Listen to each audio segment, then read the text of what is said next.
ভুলেও কোনোদিন ছেলে মেয়ের জন্য বদদোয়া করবেন না।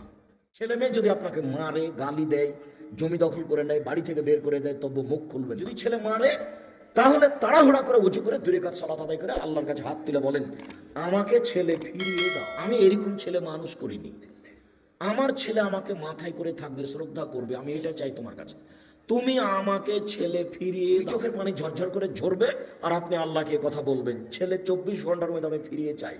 যেই ছেলে আমার পা ধরে বলবে, আব্বা ভুল হয়েছে, আপনাকে আর আমি কোনোদিন কোনো কথা বলবো না, আমি আমার জীবন বাজি রেখে আপনাকে শ্রদ্ধা করবো, আপনার যা কিছু বলার আপনি বলবেন, আমি কোনোদিন প্রত্যুত্তর করব না। আমি এইটা চাচ্ছি তোমার কাছে। কেন আপনি বলতে গেলেন তোর উপরে গজব নাজিল হবে, তোকে ত্যায্যপুত্র করলাম, তোকে এই করলাম, তোকে সেই করলাম, তোকে জমি দিব না, তোকে জায়গা দিব না, তুই বাড়ি থেকে বের হয়ে যায়, এই কথা বললেন কেন আপনি? শোনেন, বাপ হিসেবে, মা হিসেবে জীবনে কোনোদিন ছেলে মেয়ের বিরুদ্ধে মুখ খুলবেন না।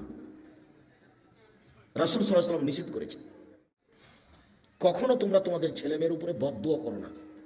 3 শ্রেণীর মানুষের দোয়া কবুল হবে, মধ্যে কোনো আর নাই। বলার সাথে সাথে লেগে গেছে, বলার সাথে সাথে একবারে লেগে যাবে, সেটা হলো বাপ মা।